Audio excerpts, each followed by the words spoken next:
So one of the last things we need to do is to get the power supply fitted into the case, and that's a pretty simple procedure, so we'll just get it unboxed and sort it out. So here we have the power supply, 700 watts, nice big fan, should be fairly quiet, plenty of connectors. Amazing that they still supply the floppy drive connectors. So in fact, in this case, we're only going to use two connectors. One is the 24-pin 12 volt supply to the motherboard, and the other one is the 8-pin, I think it's 8-pin, just have to double check. So it's just these two that we're going to connect.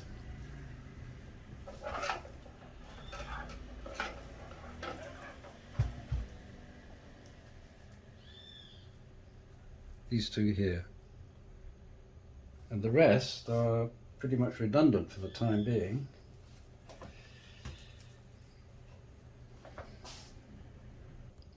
So what we're going to do is to fit the power supply with the fan facing downwards, because there's an air filter underneath here, and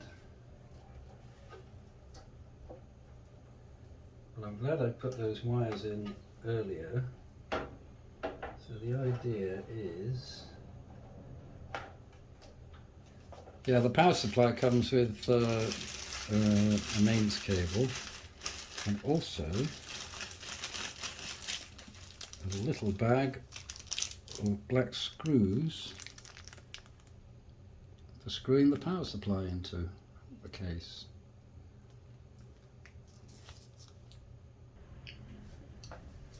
So it's very simple to screw the power supply into place.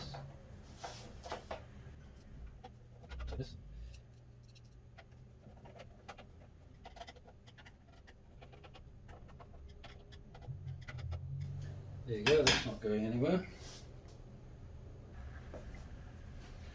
So what we're going to do is I've got this big bag of cable, big box of cable ties for all the builds that I do.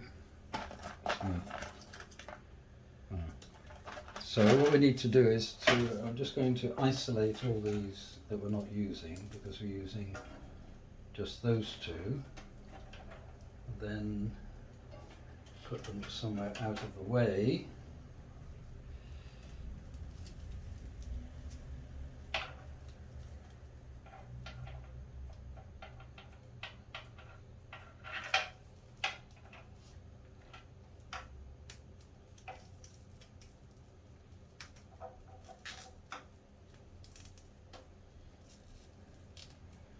Let's keep those out of the way.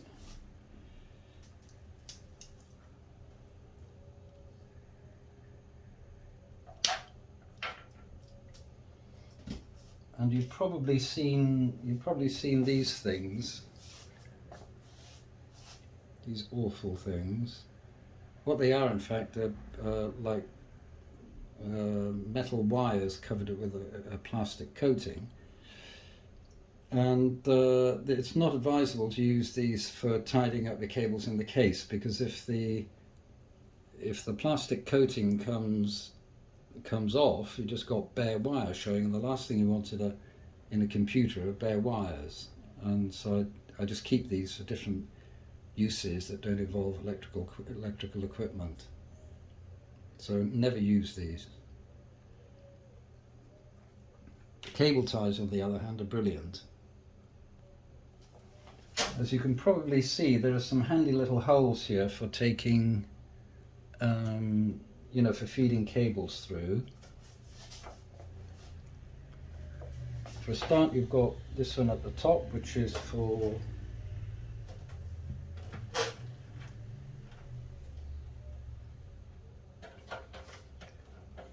this 8-pin CPU cable, and then you've got this one here for that connection. Those are the only two cables that will be connected from the power supply to the motherboard. So I'll just pop those in right now.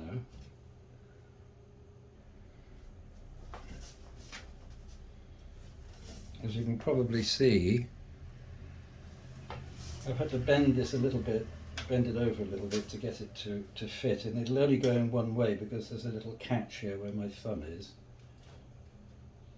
So, but it does require a fair bit of pressure. And you have to make sure it's all the way in. Sometimes you can hear it click.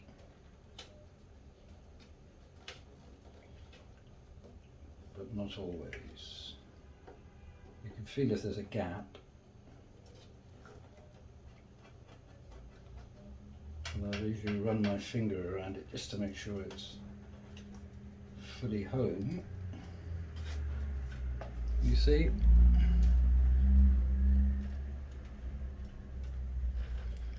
And then the other one at the top. Again, these can only go in one way, and there's a notch where you can see my index.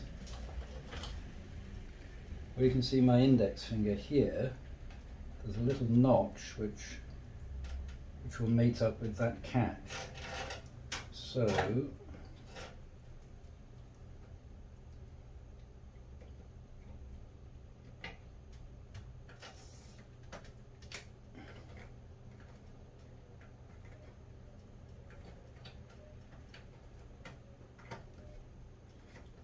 that one's in there as well.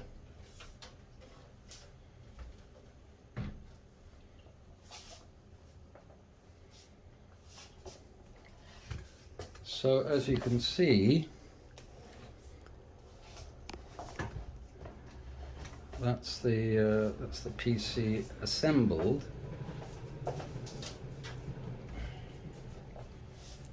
and everything is in its right place. I don't think I've forgotten anything, but it's always a good idea to double check. The only things that it will need is, well, there are a couple of fans actually, one for the exhaust and one for the intake here. But we're going to have to see how it goes with just the standard AMD heatsink. It's not a gaming machine, but if it were to be a gaming machine, I would definitely fit front and rear fans. The tidying up at the back, there isn't really a great deal to do, in fact.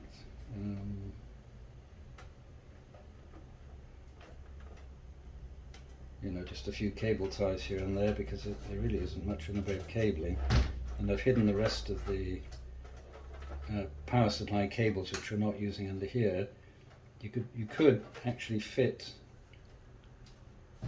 another hard drive, a mechanical hard drive down here for data storage, which would be good. And now the exciting bit of switching it on. There's no fancy RGB or flashing lights on it, although I think there's a bit of RGB on the motherboard itself.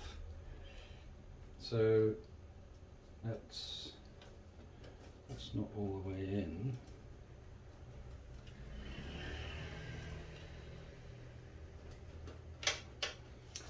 So let's get ready to switch on.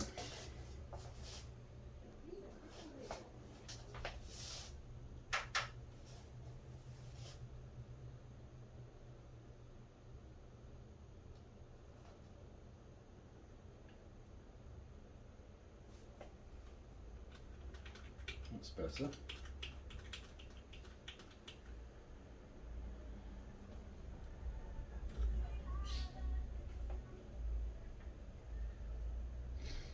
There we go, success. Right, as you can probably see, can't really get much closer. We've got the boot priority. I've just inserted the pen drive with Windows 10 on it, so we're going to boot from that.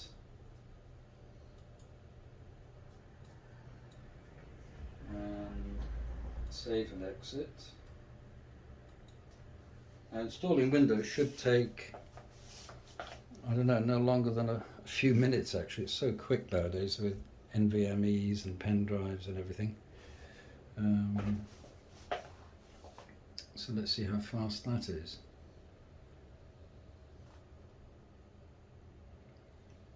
I think I'm probably going to have to swap out this monitor for a different one. So let's see how fast this actually is. So there we have it. We're at the desktop in about 3.5 minutes, which is incredible when you think about it.